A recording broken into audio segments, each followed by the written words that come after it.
Welcome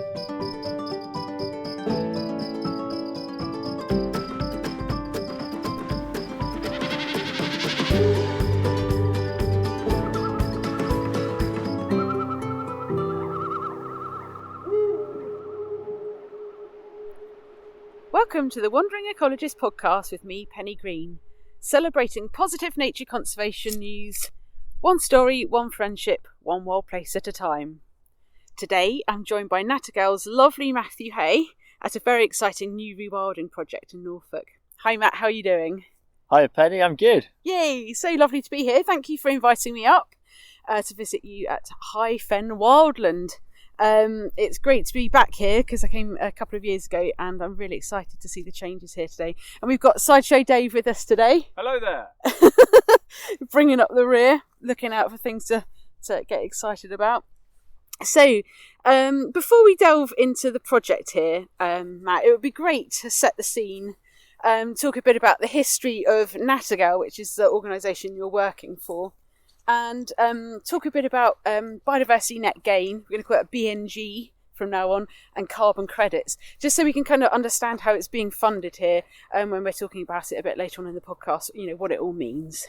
Yeah, for sure. Okay, so, Nattergal is, firstly, a lot of people get confused by the name, so I'm going to tackle that head on. It's Danish for nightingale, and that will make sense when I tell you that Nattergal really has come out of NEP. So Charlie Burrell is one of the co-founders, and Nattergal is essentially a nature recovery startup. So our purpose is to scale nature recovery, and one of the ways we hope to do that is by bringing private finance into this sector, which is where all the fun, jargony BNG and carbon credit stuff comes into it. So effectively, what Nattergal has done is we've looked at the process-led rewilding that places like NEP have pioneered, and we've thought, well, we need more of that, but we need to try and finance it differently. We need to get the private sector involved, because if the private sector is involved, then it could really scale. Because ultimately, you know,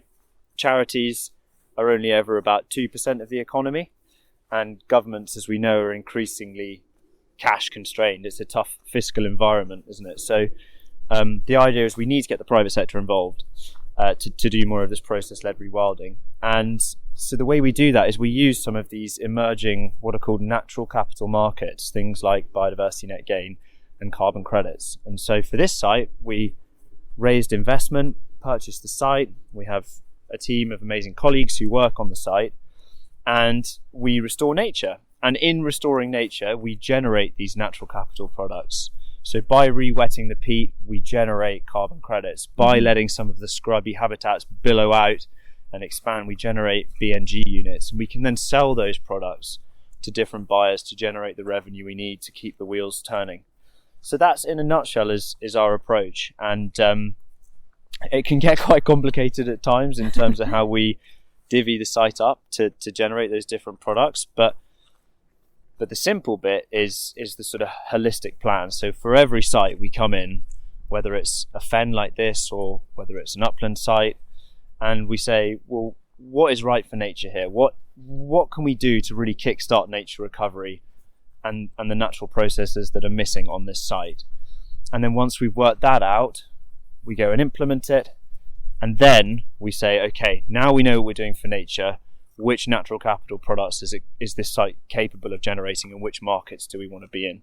And so we sort of work backwards like that, and slowly build quite a complicated jigsaw below the nature recovery story. That's fantastic, Matt. And the really exciting thing is that you've got several sites now. Nattergal's got several sites under its care. You've got a fantastic team that's growing and growing in size, which is wonderful. And each of the sites that you've got are bringing something very different to the table, aren't they? And that's the beauty of this. And you must all be learning so much on this journey as you go. Yeah, so much. I mean, you know, particularly for me, Pen, because I actually started off my career as a weather forecaster. Although I've always loved ecology, and actually I studied biology at university and did ecology at university, but I then went off to the Met Office and became a weather forecaster for half a decade.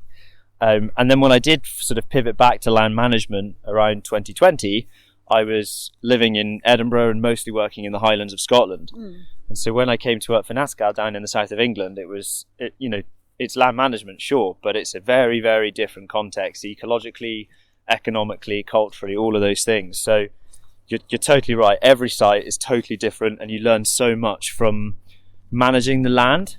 And I think it gives you, over time, you make mistakes and you learn from those mistakes, but over time it gives you kind of credibility, because you're not just advising people on what to do, you're actually having to walk the walk on your own sites. Sure. And practice what you preach, and understanding, all of the trade-offs that come with that, where it can actually be less financially advantageous to do some of the rewilding stuff we do, but we know it's right for nature, so we sort of stick to our guns and do it. So yeah. And you're not just it's not just like taking over a nature reserve that's already in good management. You're coming from such a low baseline, and that's obviously where the biodiversity net gain comes in, because you've got a wonderful amount of uplift that you can bring to that site. But really, you're kind of undoing decades or even hundreds of years of kind of bad management, or management that's obviously served a purpose for, growing food or whatever in the past. But now you're bringing it back into management for nature rather than food production. Yeah, exactly. I think that's it. I think you hit it spot on. It's, a lot of the farmland that we take it over because it's not profitable to farm anymore. Mm-hmm. But at the time it was put under the plough, whether that was just after the Second World War or whatever, when society was different and food production was a real priority, it would have been necessary. So yeah, we very much target sites that are degraded and that have, we think, potential for restoration. And what we're definitely not doing is conserving pristine sort of nature reserves or pockets of nature that already exist. Absolutely, and this is most of the challenge, isn't it? It's kind of getting these places back into fantastic management for wildlife and for carbon credits as well, of course. Yeah. So we're so it's kind of mid-November, isn't it? Mid-November. We're ploughing towards December. We've got leaden skies surrounding us. It was supposed to be a nice day today, wasn't it, Matt? And we're surrounded by showers and things. And we're walking along sort of a track above what seems to be kind of like a rushy kind of grassland surrounding us, and there's a nice bit of scrub as well, which I'm sure is full of lots of lovely breeding birds in the spring. But there are diggers here, and we're going to come on to that a bit later on, because that's the exciting thing that's going on here. You're already well underway with your management work, getting sort of the restoration back in place. But I wanted to know a bit about kind of the history of the fens. It's a landscape that was formed at the end of the last ice age, and it's very ecologically rich where it's allowed to be, isn't it? It's astonishing, yeah. It's and actually it's very, very hard to make sense of what the fens would have been like without actually going to other parts of Europe to see some intact wetland systems. It's almost impossible for us, I think, in the modern day to conceive of the abundance that was in this part of the world. The abundance of fish and eels and birds and life and people. It was an incredibly rich ecosystem. I like to think of it as it was England's Okavango Delta. Amazing. Because if you imagine at the end of the last ice age, as sea levels rose, what effectively happened in this very low-lying part of East Anglia is that the rivers stopped being able to discharge into the North Sea, into the Wash, fast enough to cope, especially in winter, with the rainfall the land was getting. And so as those rivers backed up, they then spilled out and flooded this huge swathe of East Anglia. And that's what created this incredible dynamic wetland that, would seasonally flood and then dry out, and was home to all of the kind of species I alluded to. And like you said, it would have been an important place for people to live, to be able to find food here and to live here as well, wouldn't it? Yeah, I mean,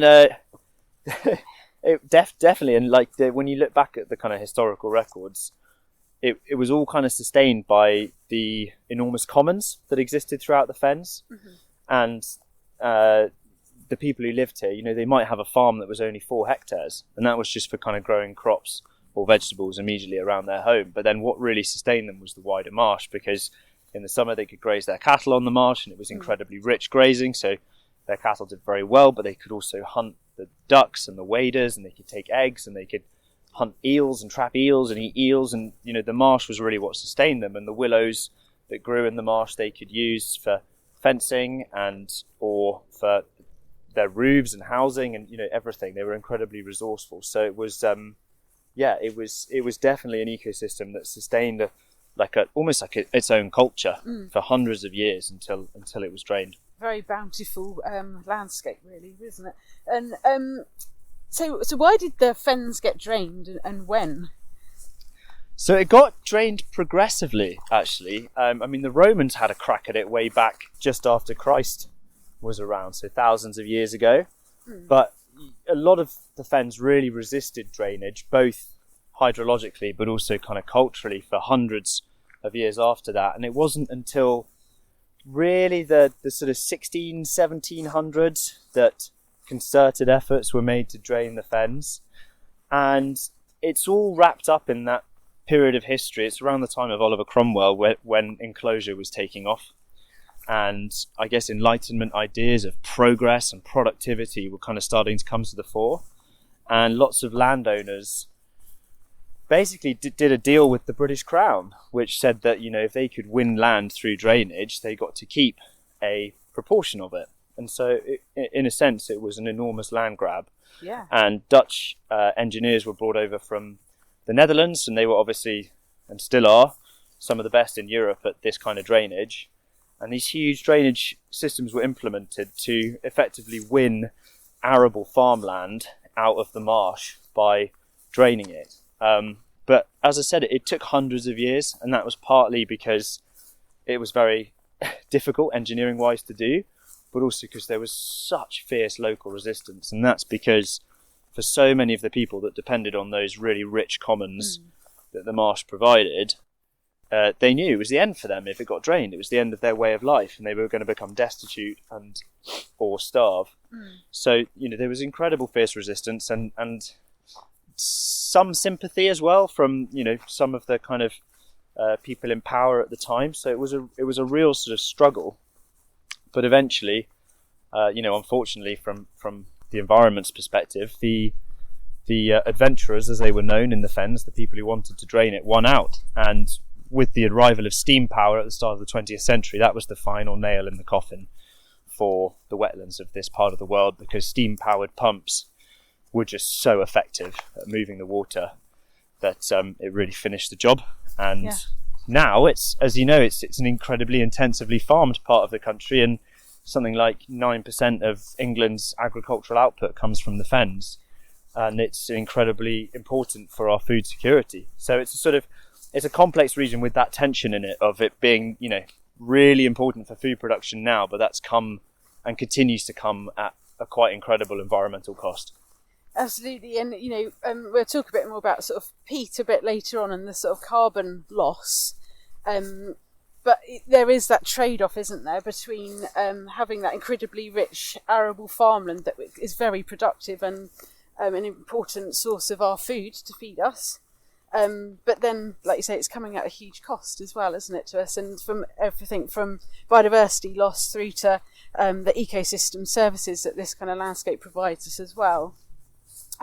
Here at High Fen, it's seen the same story, hasn't it? Can you tell us a bit about the history of the High Fen site here?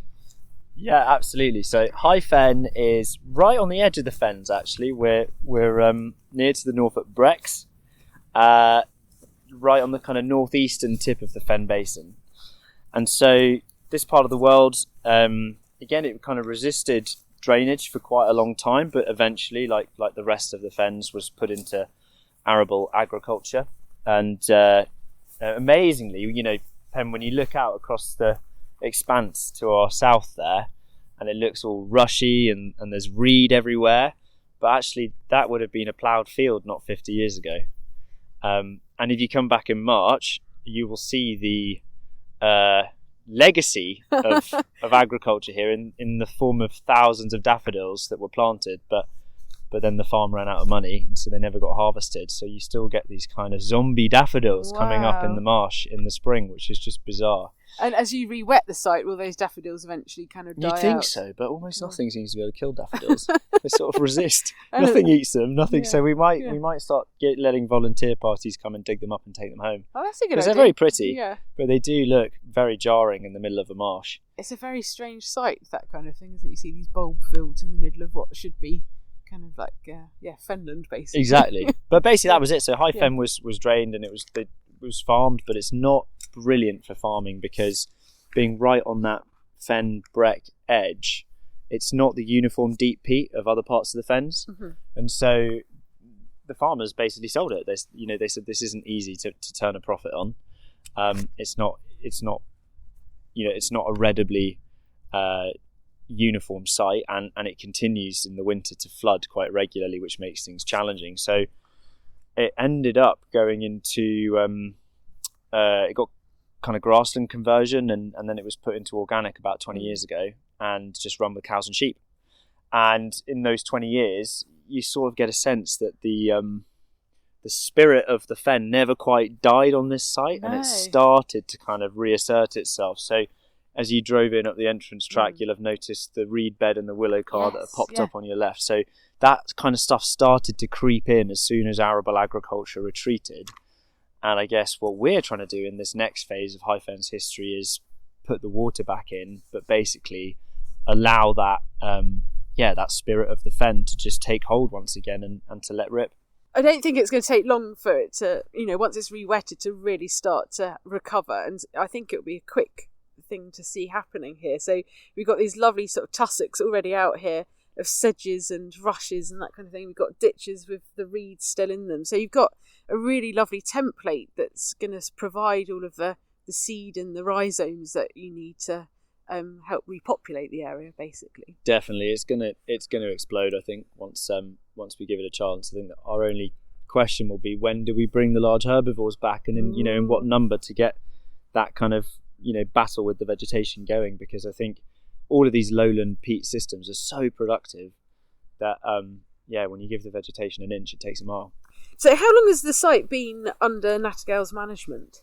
So we purchased the site at the very end of 2022, so next month will be the third year we've had it in our ownership.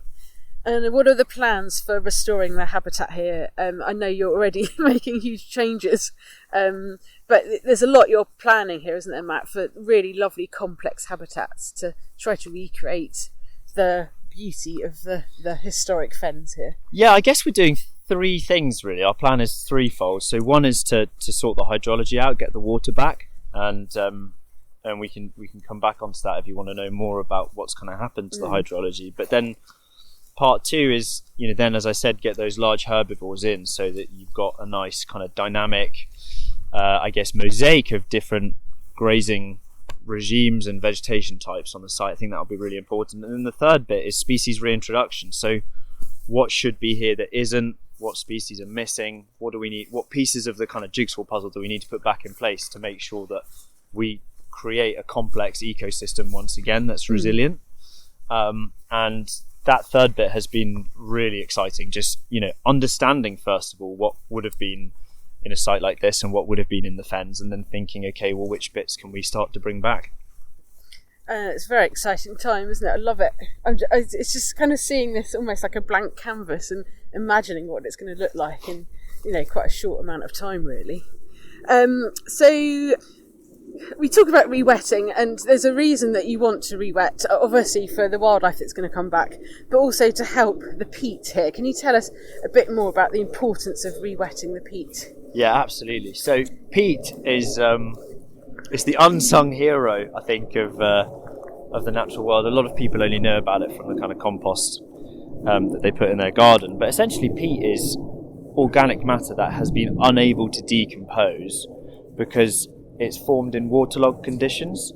So if you imagine in a natural fen, let's take something like a reed bed, it's waterlogged for almost all of the year, and so when the reeds die, and the litter starts to try and decompose, because it's waterlogged, not enough oxygen can get in there to allow it to decompose. And so that organic matter gets preserved and it builds up over time into a substance that we call peat.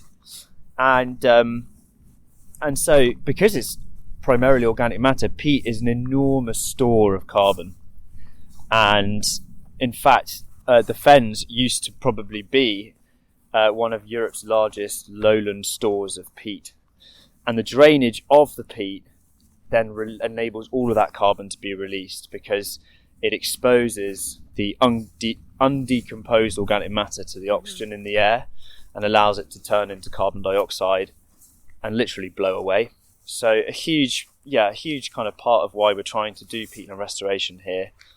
Yes, for the habitat, yes, for nature, but also because it's a really important carbon store that we need to be preserving. And if we get that hydrology right, not only will we re-wet the existing peat here that's been drained, but we'll also restart peat formation. So we'll, as we were talking about, we'll get the sedge and the reed and the rush to start recolonising these wetland areas. Mm-hmm.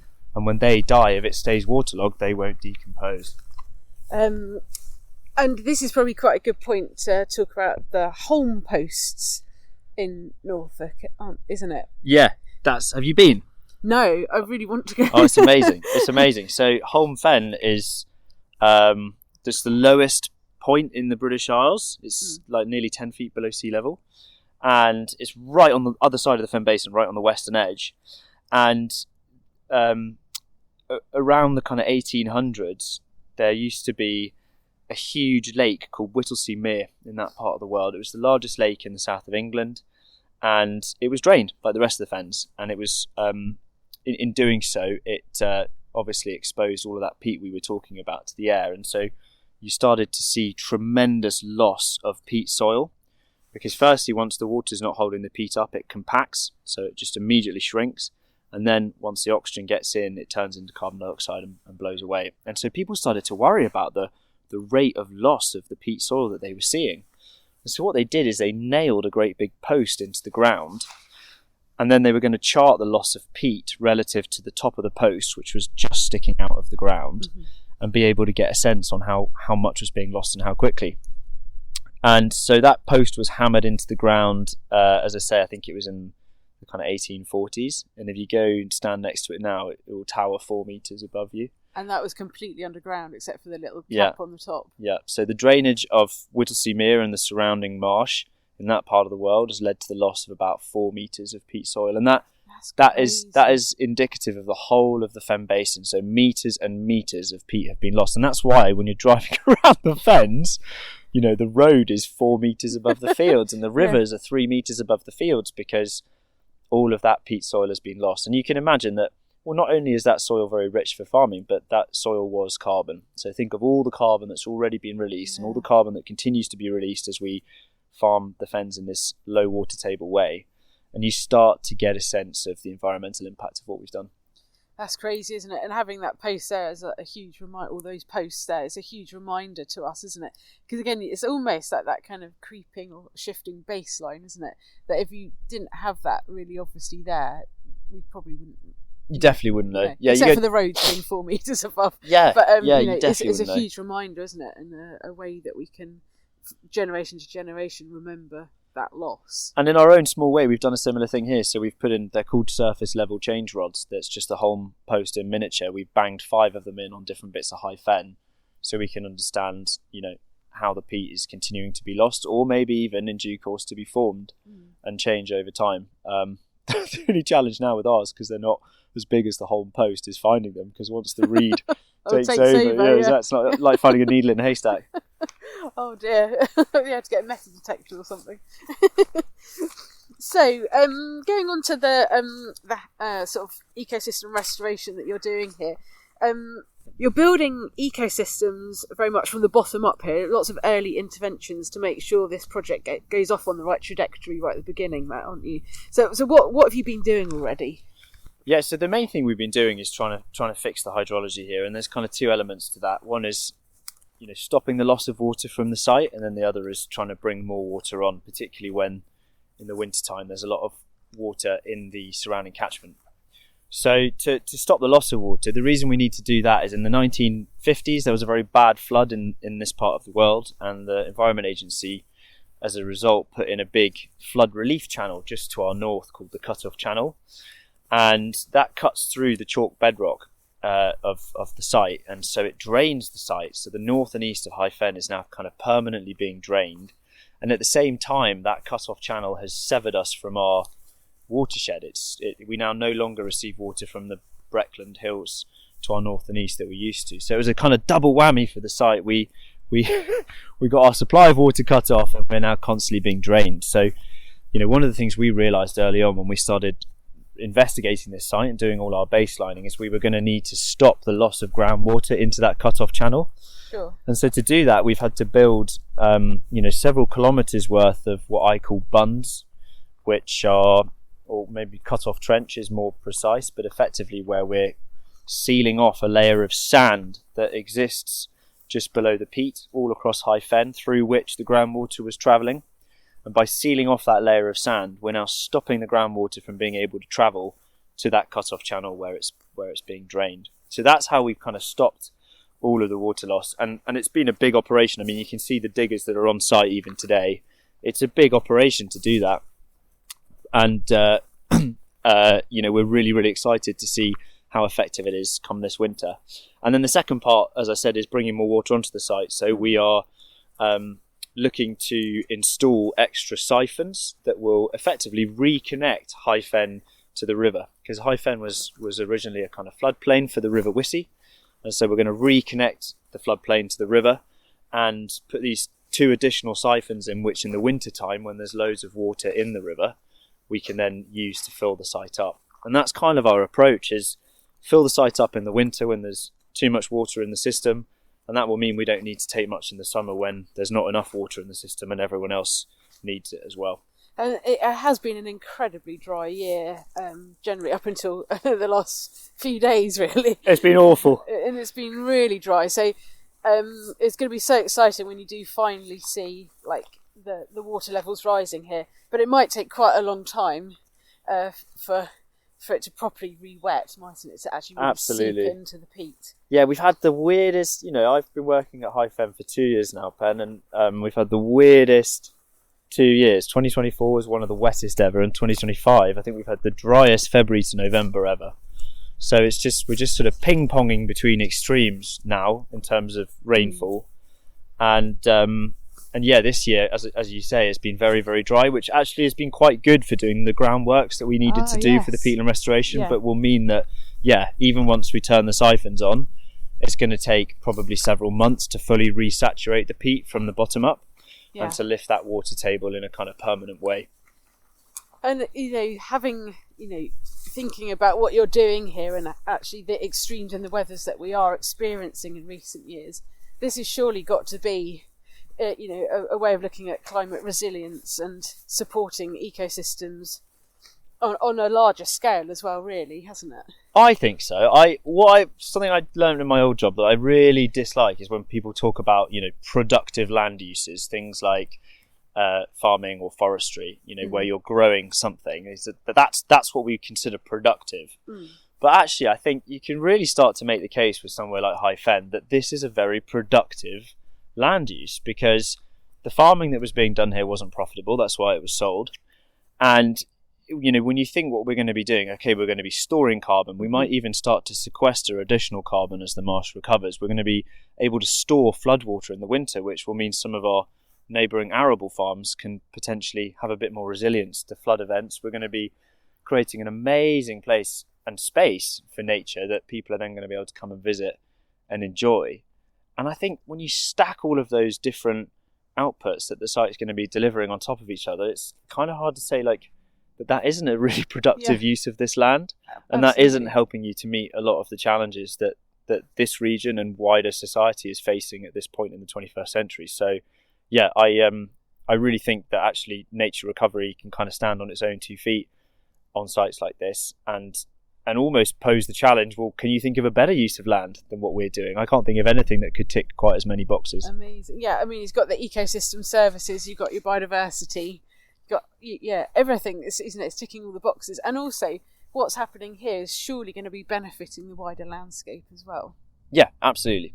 Like I was saying, it's going to be ensuring that there's less flood risk in the winter downstream of us, and I think part of what High Fen's purpose has to be as well is to provide a little bit of a blueprint for the fens, in terms of saying, well, this is one way you could do things differently. We're always going to need to farm the majority of the fens. I think we can't lose sight of that, but there are bits of the fens that are like High Fen that aren't necessarily that good for farming, and that maybe should be starting to think about nature recovery as an alternative land use. And if you imagine 20 High Fens together, all of which can take several 100,000 cubic meters of floodwater out the system when it's raining heavily in winter, well, suddenly you're starting to make a really big difference then to flood peaks and to the resilience of communities that are living downstream. So yeah, I think it's awesome, and I think it's it's kind of on us to try and get the word out there and say this is one other way of doing things. Absolutely, I think it's fantastic. And you're already looking at, or even have done, some reintroductions here, which is really exciting. And again, you're sort of setting the tone of the whole place, aren't you? You're really helping with the early interventions and getting, like, kick-starting the ecosystem again. Can you tell us about some of the species that you're looking at or already have brought onto site from a reintroduction point of view? Yeah, absolutely. So one of my pet hates with rewilding, Pen, is when people start getting sort of really hung up on reintroducing big charismatic species, and it becomes a lot about the egos of the individuals involved, and you actually think, well, what is that one species going to do for the function of the place? Yeah. And so our attitude here, sort of kind of deliberately contrary to that, has been to think, well, how can we do this from the bottom up? What, in terms of the floral communities, are missing? What insects are missing? What amphibians are missing? And how can we start to put those in and almost rebuild it from the bottom up? So you're right, we did our very first reintroduction.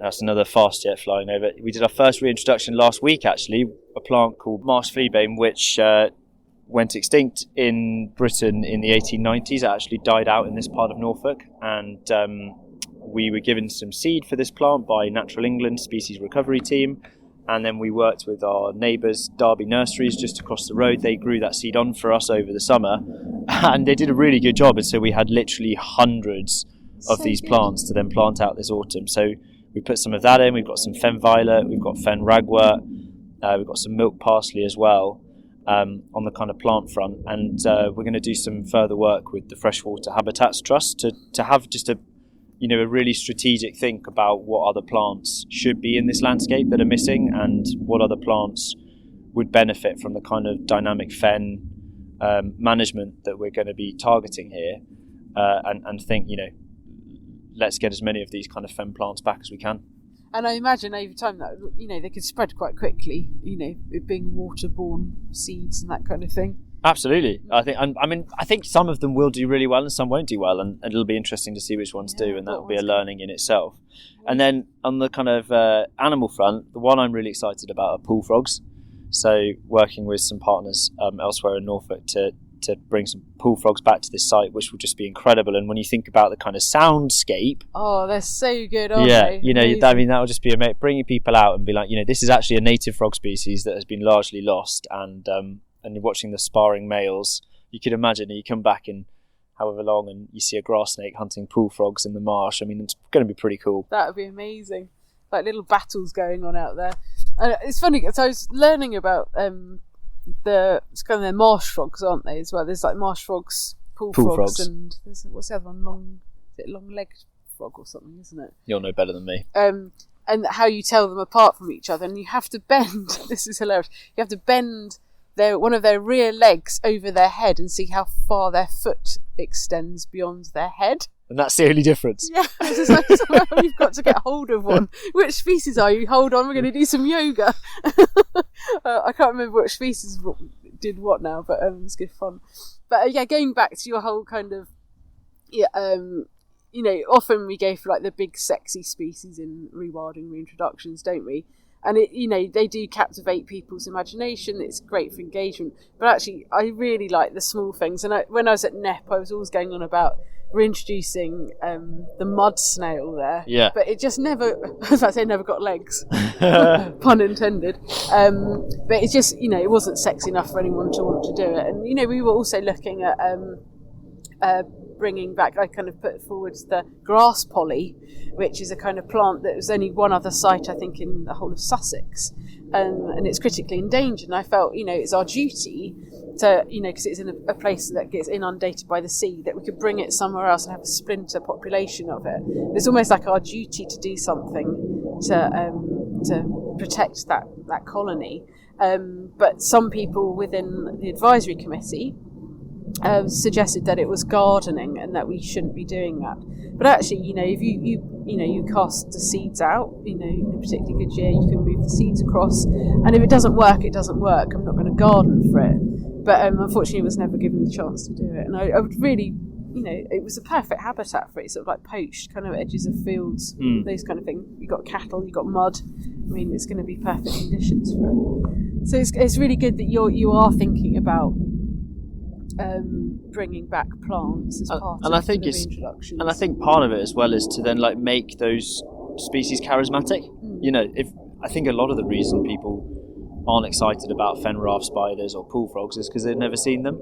But actually, when you see the size of a fen raft spider as it skates along a ditch, or you listen to the kind of sparring pool frogs, that there is magic within all those species as well. And I think it's on us to try and tell their story. Yeah. And really then people will start to see, okay, there's a lot more to an ecosystem than just one or two big charismatic species. It's all of these little intricate component parts that together kind of make up the wondrous whole. Yeah, and making a wonderful kind of soundscape as well. So we went to the Hortabarge in, is that Hungary, wasn't it? Yeah, Sideshow Dave. And one of the things, I'm going to bring Sideshow Dave in on this, one of the things that struck us about the Hortabarge, this beautiful big marshland, was the soundscape, wasn't it? Yeah, that's more powerful to me than what we saw. There's that evening we walked out, we had bitterns booming, we had, I'm just trying to think, grasshopper warbler and savage warbler, we had the marsh terns that were like that tight flock of them flying over, calling, loads and loads of insects. And actually, that's one of the most incredible wildlife experiences we've ever had, but it was a soundscape more than the actual species we were seeing that really stays with you in that same way that some sort of a smell can take you back to your sort of long-term memory of something. Yeah. For me, those soundscapes are something that we think of them so fondly, don't we? Yeah. And it's something that's missing in an awful lot of people. They don't get into the habitat. They're just looking at it through binoculars. But when you've got pool frogs back, things like that, it would be what it sounds like that really matters. Definitely. So we're all up for soundscapes, and I think that's a really good way of measuring how a landscape is recovering as well. The more sound you've got, and hopefully good sounds, not bad sounds like planes going over, it helps you learn a bit more about the biomass that you've got on site. How abundant that sound is, and how it's surrounding you. It's quite an evocative thing, isn't it? It's very beautiful, and as well as sort of your frogs and fen raft spiders and all those kind of things that you want to be bringing in. I guess at some point you'll be bringing in some herbivores to help manage the site as well. So you don't want to be out there doing the mowing and the the cutting. So at the moment, what are your plans for herbivores here, Matt? So we're going to start with cows. I think that's going to be the kind of bedrock. That's going to be the engine of our herbivore guild, if you like. Cows have always been in the fens, and they are exactly what you'd want in this landscape. They're big, they'll create disturbance, they'll open up reed beds and some of the other habitats that can become otherwise quite choked. If you get them behaving right, they'll also create wallows and other signs of disturbance as well. So that's where we're going to start. We're really interested to think about what else could be included in that guild. Just up the road from us, they've got some water buffalo at Watatunga, which I think could be quite an interesting addition. I initially was a bit sceptical about them, but then I sort of thought, well, actually, if they're there and they're meaning that we're not using diesel and bulldozers and they're doing a job, it's why not have them? We've got red deer on the site, so there's the kind of extant East Anglian population, which is really centred around Thetford Forest. That extends across to High Fen, so we see amazing stags here in the autumn, and they also create wallows. And so, I think between those 3 large herbivores, that's a really good start. And then I think we can see, is anything missing? Do we want to be bringing some ponies in, or maybe even in the winter time, do we want to have a few pigs running around the place? We'll just kind of take a view on what's missing. But I think what's interesting about the cows is, the fens, like a lot of upland parts of Britain, had transhumance where the livestock would be driven into the hills in the summer and away in the autumn, and that kind of guaranteed seasonal rest.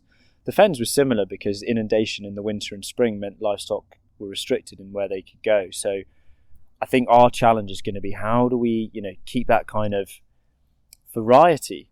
How do we have some bits of the site that are grazed quite hard and some bits that have quite a lot of rest, and how do we do that in a more kind of naturalistic way? So that's something we're thinking quite hard about. What we don't want to do is basically kind of set stock the site. We want to be pulsing it quite a lot, in different places and in different ways, and then sort of sitting back and learning and seeing, well, how is the vegetation responding and what's doing well where, and trying to build up a picture of what works. So it's really exciting, the kind of cow stage. It's something I am looking forward to learning a lot more about.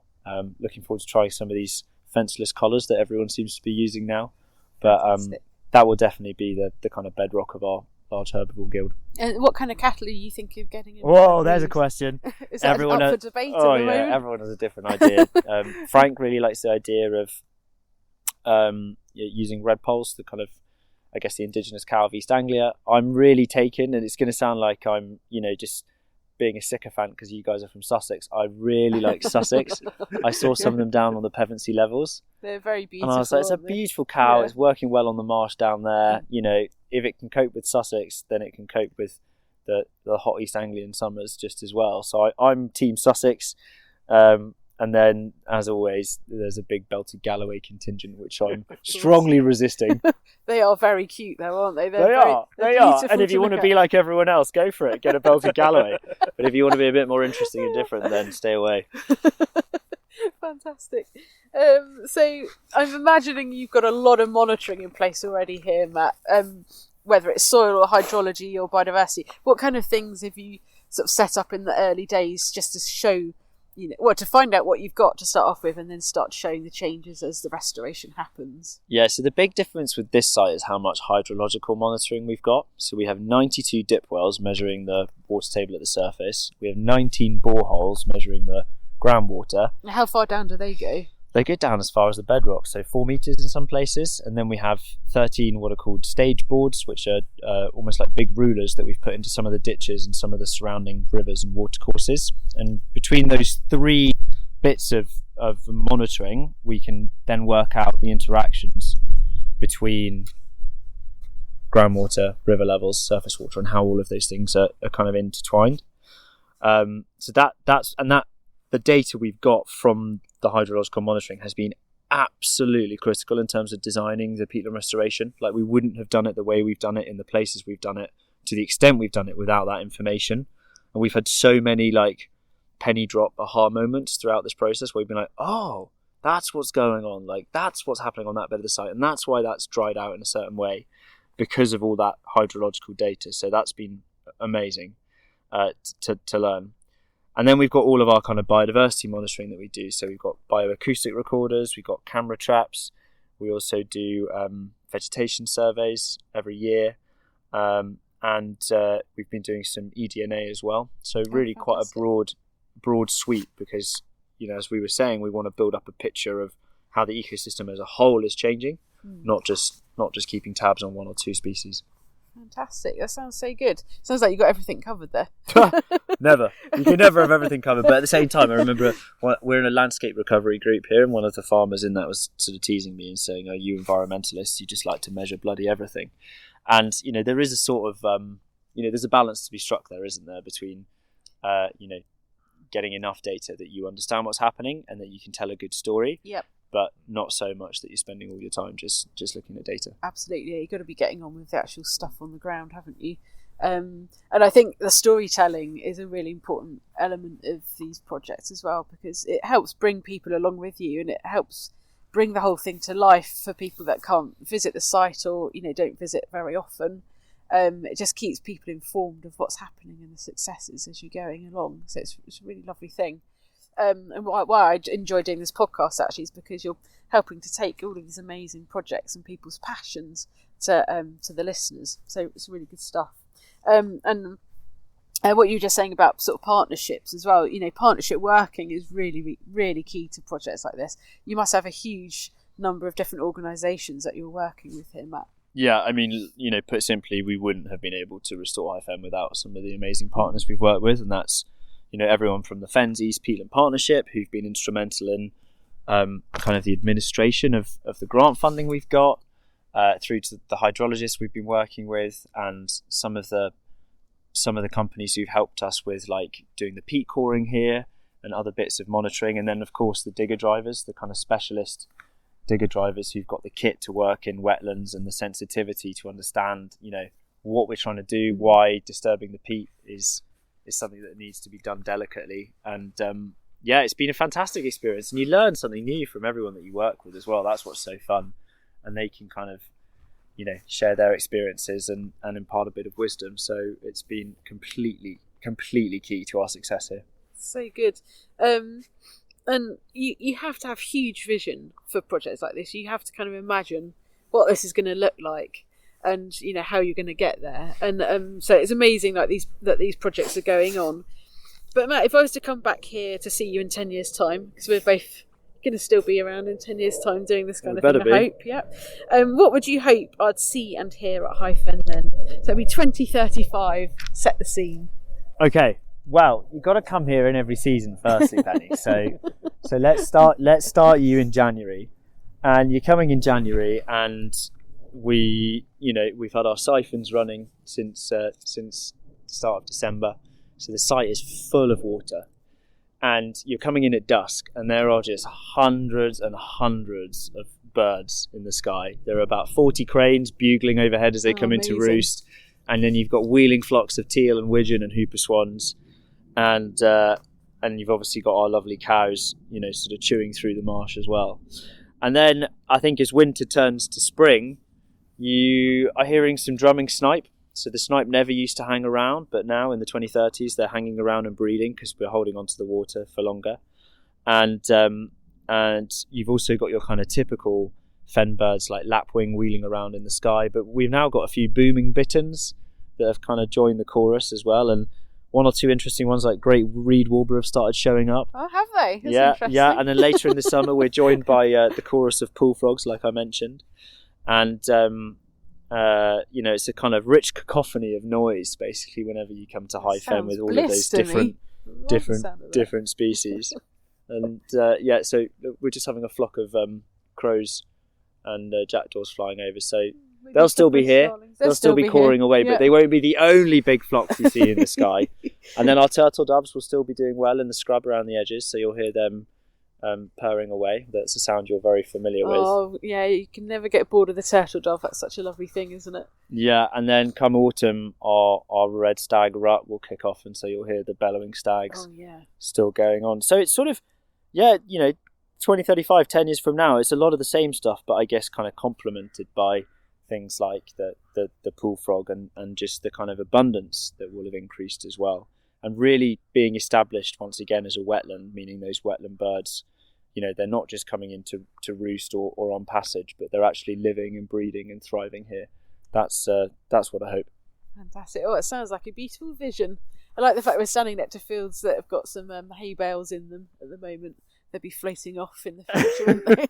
Yeah, we see those later. And just before we head off, we're looking out over an area now that's we've got a digger over there. So are they just finishing the works at the moment, Matt? Exactly. So they've probably just got a couple more days to do, finishing off that section of bund, and then, as I say, we've got to put the new siphons in and work with the Environment Agency to get all the necessary abstraction licenses for those, and then we're off. So the works has gone, as I said, really well this autumn, partly because it's been so dry, and we now just can't wait to see how it holds up to its first wet winter. Amazing. That's a huge milestone to have got to already, and then we'll hopefully set you on the right trajectory for what comes next. I'm very excited for you. So if people want to find out more about what you're doing here, where can they find out more? best place probably is to go on our website. So if you go on Nattergal's website, there is a page dedicated to each of our different sites. So you go on the High Fen Wildland website, and there's videos explaining what we're doing. There's pictures and diagrams. We've also got social media, so we're on LinkedIn and Instagram and Facebook. Fantastic newsletters as yeah, well, exactly. which are So really you good can sign up to the newsletters yeah. through our website, so Yeah. that all of those different ways you can stay in touch. But the best thing obviously is to come and visit. So do get in touch and book a tour if you'd like to come and see the site. It's really exciting at the moment because it's effectively its last few months of being dry. So if you want to see it pre the big re-wetting, now's the time to come and see it. And then we just hope people are going to want to come back again and again to see how the site evolves once we get that water back. So good. Thank you, Matt. It's been amazing, and I'm sure we're going to go and have a little bit more of a look around with our binoculars in a minute. But I really wish you best for this very exciting project, and what you learn here will, I'm sure, provide a really important template for others thinking of doing landscape scale fen restoration projects. So all the best with this, and I can't wait to come back and visit in 2035. I might come back before then if that's okay. Penny, I've already said you need to come back every season and every year. We're going to bring our moth trap, aren't we, Sideshow Dave? Absolutely. Set up shop. Fantastic. Right, I think before the next lot of rain comes through, we should probably go and have a little look around. What do you reckon? Yeah, that sounds great. Great. Thanks so much, Matt. Yep. See you again soon. Thanks, Penny. Nice to see you.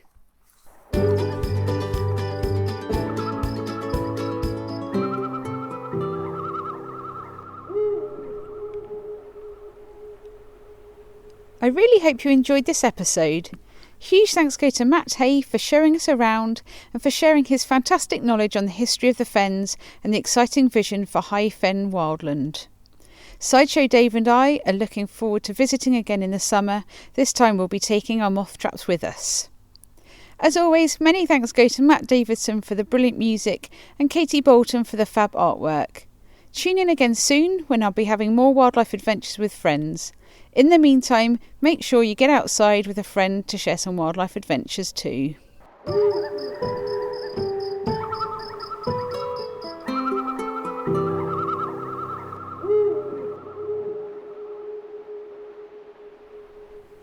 Thanks to Leica for sponsoring the Wandering Ecologist podcast. I've been a Leica user since the very beginning. Whether I'm monitoring stone curlews or barn owls or conducting a dragonfly survey, I rely on their precision. With over 120 years of crafting premium optics, Leica brings exceptional clarity even in low light. The close focusing range reveals fine details others miss, and the rugged waterproof design means they keep going, whatever the weather. German engineering trusted in the field, and craftsmanship I can count on.